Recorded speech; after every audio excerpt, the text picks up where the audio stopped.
then the number 2 seed, the highest seed in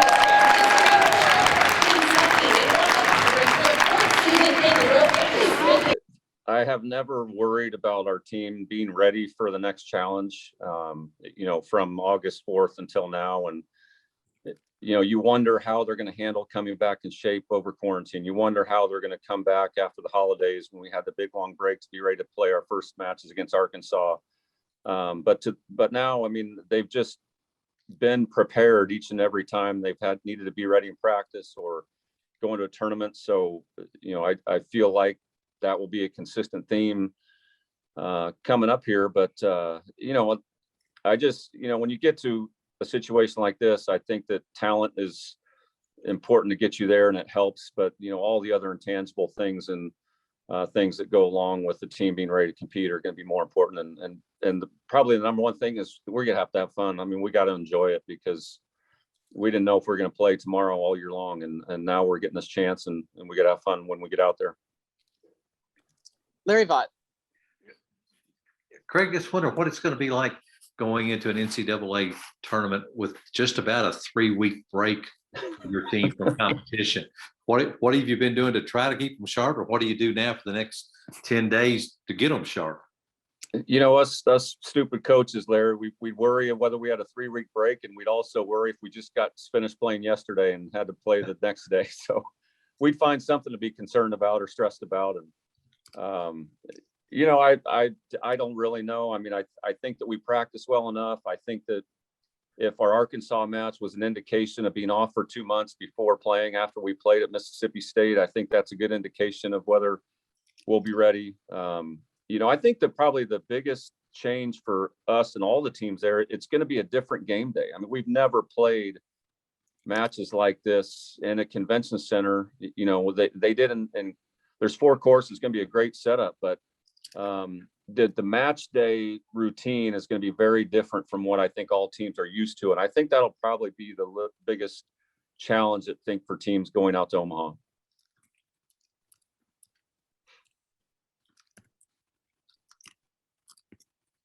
Okay, John Wong. Hey, Craig, you've got an experienced team. How does that match day situation benefit you guys going out there? I mean, there are no regional sites this year. Everything's going to take place in Omaha. How does that change your preparation? Well, I think you said it. You got to lean on your seniors. You got to lean on your upperclassmen. And look, we can't. There's so much uncertainty throughout this whole year. We just have to assume that's the way it's going to be. The first day we're out there, the second day we're out there, going through testing, going through the protocols, being in the hotel, going to practice, on a different court maybe than what we're going to play on, then get 30 minutes on the competition court. And, we got to take the lead from our players and we can tell them everything they need to look out for, but there might be a curveball at the last second. And, I think that's why we feel very fortunate. We do have a great upper class group, including the juniors, but these seniors and upperclassmen have adjusted well to this point, and we're going to continue to trust them. Dick Gabriel. Greg, is there anything in particular you'd like to see your team doing better at this point? I mean, you've got a heck of a record and you've swept awards and all, but I know you're always looking to improve. I think that it's a good question, Dick. I mean, I think there's what happens in the NCAA tournament. Everybody hits the ball harder. Everybody is physical. Everybody's athletic. So are we better at scoring points when it's not how you drew it up? And we're trying to create scenarios in practice that are maybe things we haven't seen or done. Sorry, I'm getting text messages on my phone, but are there things we may see or encounter out there that we haven't seen a ton in the season? And I think those are the types of scenarios we have to assume at some point we're not going to play perfect. And if we aren't playing as well as we can, what adjustments do we need to make, or how do we win in those situations? Because every team is good. John Wong. Craig, you've been doing this a while now. You talk about an experienced coach. I want to make sure that you're earning your salary. how important is coaching in the postseason, and what difference can you make? People ask me all the time why I sit, on the sideline and don't interact a ton with our team. And, my answer always is, look, if we haven't told them everything they need to know or taught them the things that they might encounter in a match. By the time the whistle blows, then we haven't done our job, so I think we have to trust that we've done a great job. I think that probably, keeping them relaxed, having fun and looking forward to the next opportunity, staying on task and keeping our concentration. And, can we better than our opponent stay in tune to the current point? And that's something we have to continue to remind our players, remind our staff. Look, it's 0.7. We can't be thinking about 0.21. We can't be thinking about winning the first set. We have to be thinking about how can we be our best on 0.7.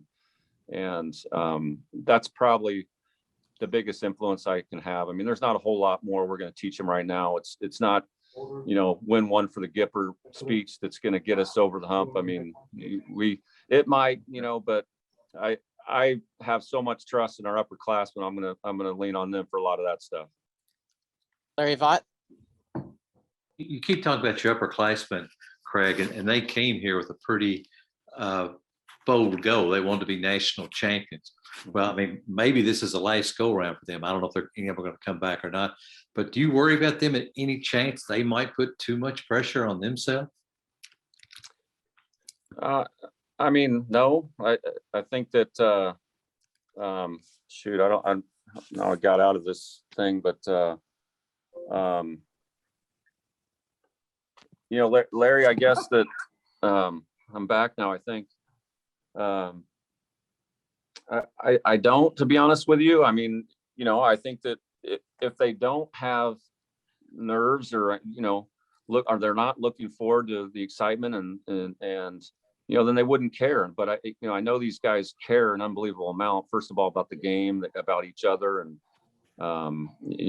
they've been on a mission since August. And will we encounter pressure situations? Will we encounter adversity? Absolutely. You never go through an NCAA tournament without those things. And we've already been through a lot of those things, both in the regular season and in tournament in the past. So there's not a whole lot these seniors haven't seen.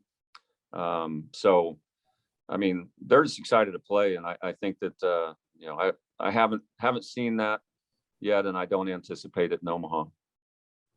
Sorry for the long answer. Greg, there are people who believe that your second team can compete favorably with most teams in the SEC. How much does depth really help? I mean, it's always going to be, it's not a luxury, it's important. How much could it help tournament setting like this in a short amount of time, and you got to win a lot of games? Well, you're exactly right. I mean, Cam Scheitzock's side of the net is unbelievable, and they won a game against the starting group the other day in practice. And so having that level of competition on a daily basis has absolutely made a difference in our results this year. The other part of that is that there's 5 changes that we could make, and if we had to make any one of them, I would feel 100% comfortable that, hey, we're good. That they've prepared themselves for the chance. They played. They've been in those situations. They've been in matches, and so those 2 things I think are a huge piece of our success to this point, and will definitely help us the next few weeks. Got time for one more if anyone's got it. Yeah, I did, No? Chris. I Okay, had one. go ahead. Go ahead. Yeah, Craig, I can hear it in your voice. You like this team, and with all these players that have been selected to the All SEC tournament, I mean All SEC team for this year, how does that make you feel, and how important is that in terms of propagating the relevance of the program? Well, definitely proud, John. I mean, when I first got here in 2005, dreamed of being in the same, conversation as the program I left in Nebraska. And, my first coaching job was at Wisconsin. And, you still look at those programs where they are. And, we dreamed about that, back then. And so now having the opportunity of being in selection Selection Day Sunday and seeing, your players being earning the opportunity to be a top seed is huge. And, so proud of the effort that these seniors have put in. No one would expect the senior year to be like this, and for them to do that and for them to be recognized the way they were on the all SEC teams is phenomenal. And then the depth of our talent to get that many players is no way we'd be in that situation 10 years ago. And the fact that we are now is just owe a huge amount of gratitude to those players that chose to come and help us do this thing at Kentucky.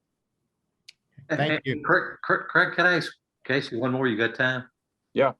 Okay. You mentioned Cam just a few minutes ago. She's not a player that gets an abundance of playing time, but just her enthusiasm, attitude, and what she brings to the team. How important is she to your team?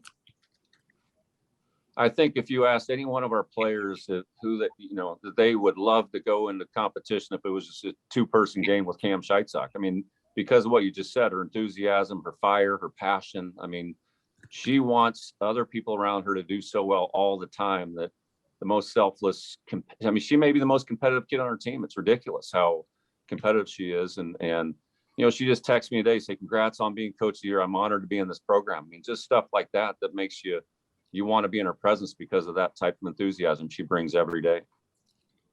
Thanks. So, well, appreciate everyone's time.